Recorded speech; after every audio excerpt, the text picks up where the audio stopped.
Hi everyone. So today I'm going to show you how to make 3 cards 3 different ways using Lawn Fawn's new Fortune Teller Tabby stamp and die set.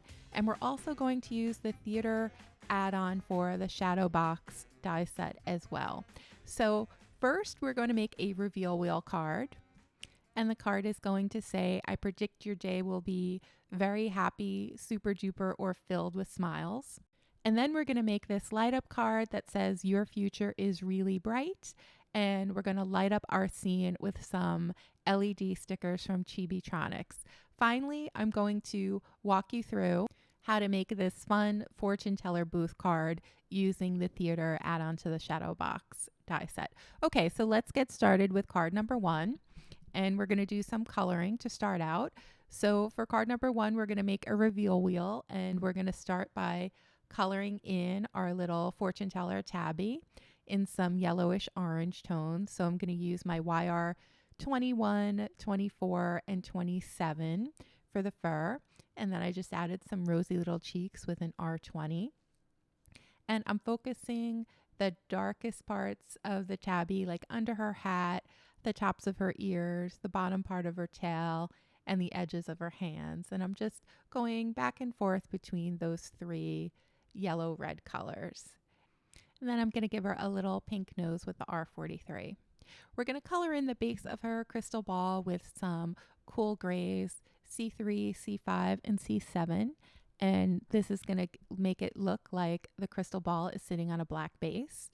For the kerchief tied on her head, we're going to use BG000, BG01, and then BG09 to give her a really pretty bright turquoise cap. And then we're also going to use a little BG05 there to blend it together.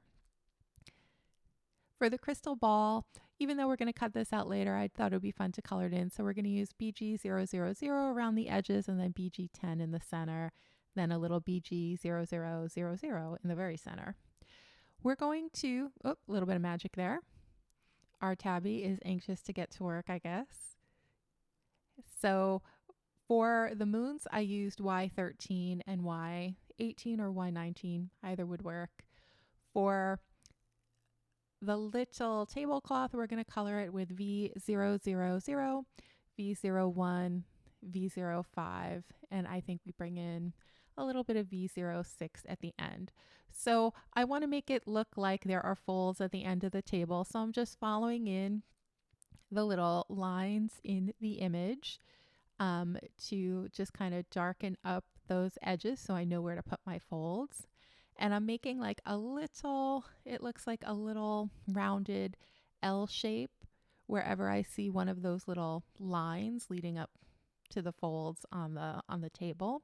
And then I just lighten them up as I move outwards away from the fold. So that's a good way to practice folds. You start with your darkest and you put the darkest color closest to where you want the crease to be, and then you just make the shades lighter. Oh, there's that magic again as you get further away from the crease. Okay, for the pumpkin, we're going to color it in a bunch of yellow, orange, or yellow-red shades. And then for little candies, we're going to make them yellow, green, turquoise, and pink because the main colors in our scene are going to have those colors. And I just wanted to tie everything together among the pattern papers and the cardstock, and then also the colors.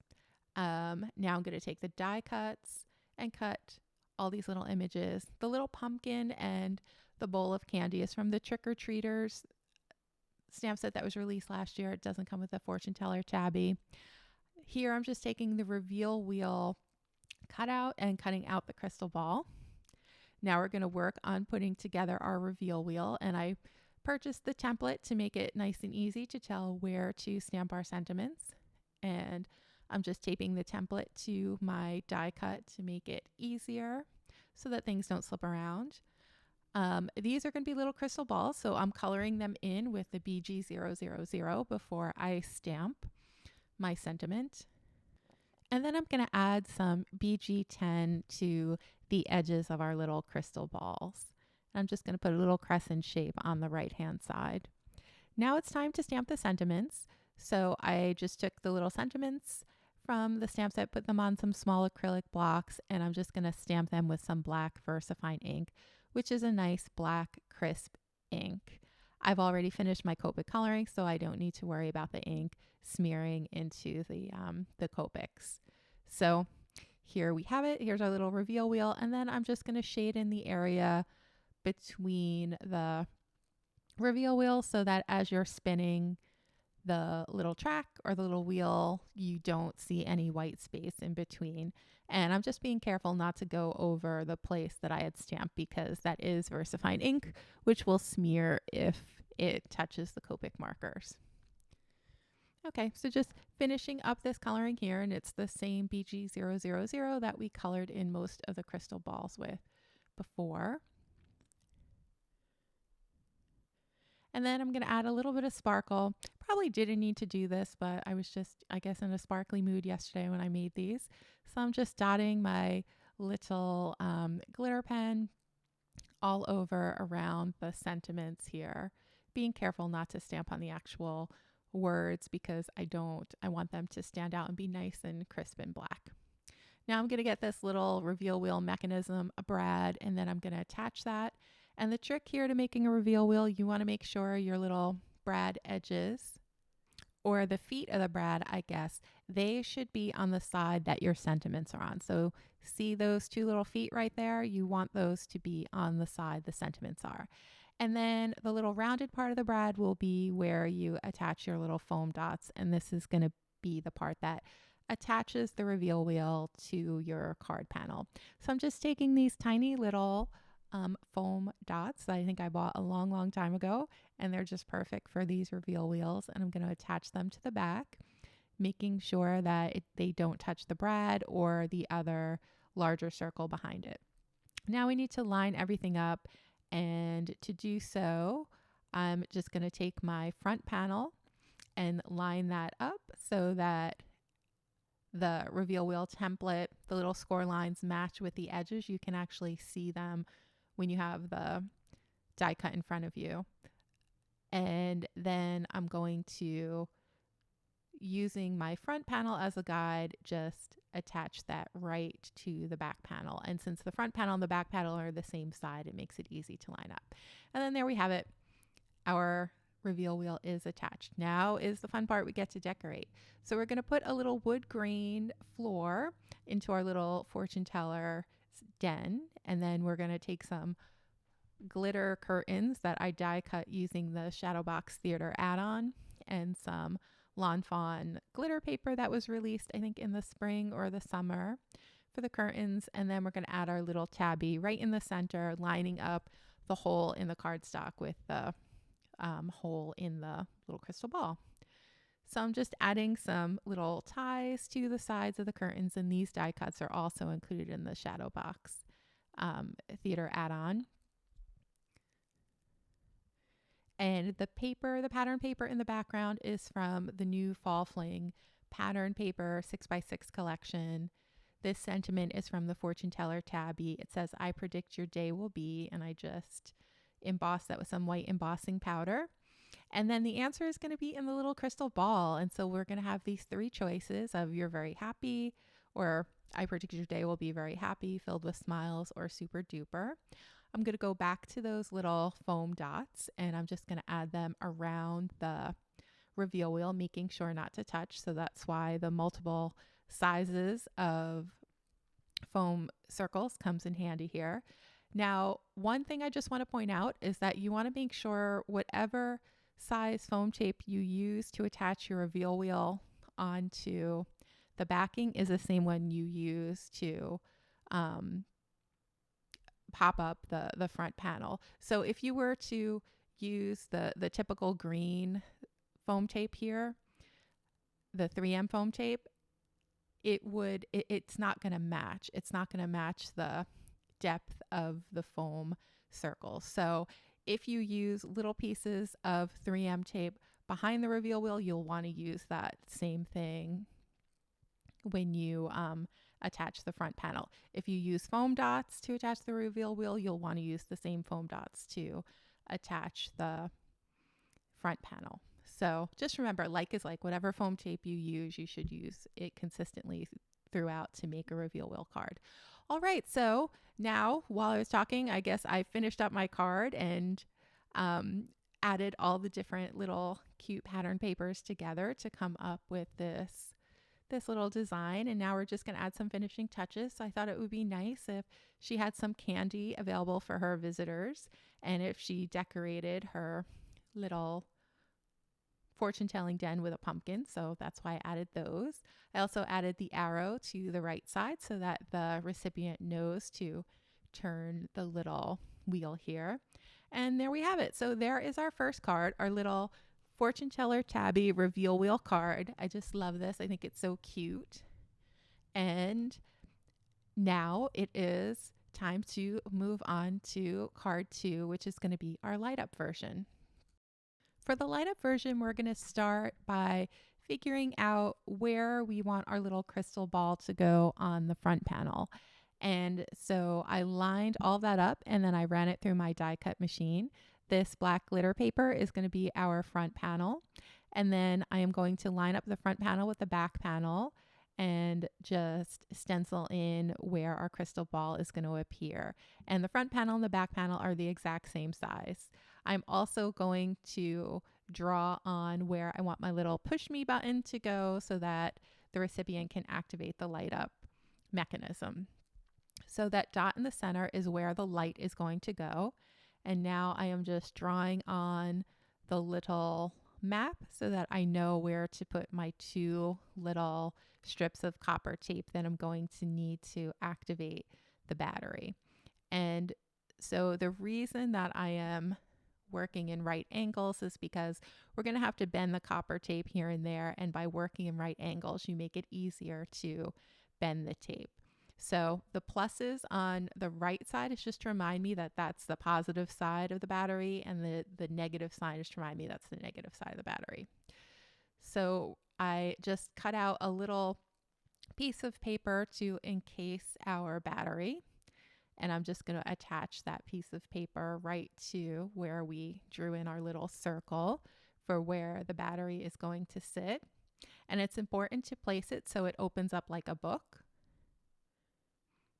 So you want to have the crease on the left-hand side opening up to the right. And the battery, the plus side, is the wide. It looks a little wider, or it's heavier. So that's the side that I put down. Just it sits better. This is some copper tape, and I'm just attaching that along the track that I had drawn in. And you need to make sure that the copper tape extends into your little battery case here, because it needs to make contact with the battery in order to work. We're going to take another piece of copper tape, and this is for the negative side of our circuit. And now you see why the right angles are important. So you're going to bend the paper or the tape backwards and then forwards. And then we're going to do the same thing. And we're trying to make our way to the little battery case, and we need to enter it on that left-hand side, like where the book fold is, because we need one side of the tape to touch the back of the battery and the other side of the tape to touch the front side of the battery. So that's why we're going through all this trouble of laying down these little tracks in this particular way. So it's like we're drawing a little treasure map to both sides of the battery. Now I'm going to take a bone folder and just press down the copper tape to make sure that it's nice and connected, and also to get rid of all those little creases that could interfere with our connection. If you have any breaks at all in your copper tape, it won't work. So you need to make sure that everything is connected. You have no breaks. Then we're going to take our little light, and we're going to line up the edges with the copper tape. So the wide side of the triangle goes on the positive side. The negative side is going to attach to that little piece of copper at the tip of the triangle. Do you see that? So you need to make sure that the little copper part of the battery is touching both sides of the copper tape, and it has to be in the right direction. So the positive side of the battery needs to make connection with the large side of the triangle. Another thing I wanted to point out is that I used 3 layers of foam tape to pop up the battery. 2 would not be enough, so you need to have a triple layer of foam tape there if you're using the 3M tape.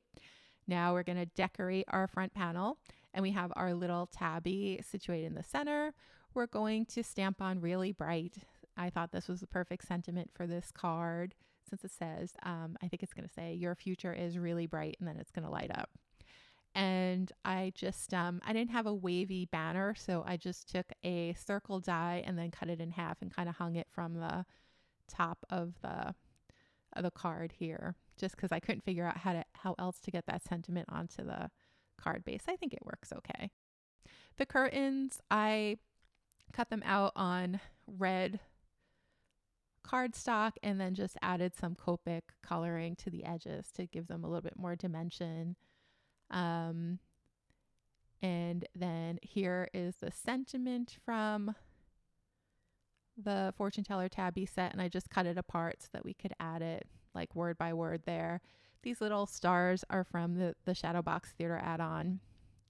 And then finally, we need to connect everything. So I am just going to put the front panel directly on top of the back panel. One important thing when you make light up cards, you want to remember your front panel and your back panel should be exactly the same size. That will save you a lot of trouble when you're trying to line things up to make sure that your light is in the appropriate spot. So now let's see how bright this shines. So our future is really, really bright according to the glowing Fortune Teller Tabby's crystal ball. I just love this card. I think it's adorable, and I can't wait to give it to a good friend. So let's just play with it a little bit more. And then as you can see, so these are the 3 different phases of it. So I just wanted to show you how it lights up one more time. Okay, now let's move on to our third card. And for the third card, this is the first one that I made. I didn't film it, so I'm just going to walk you through it.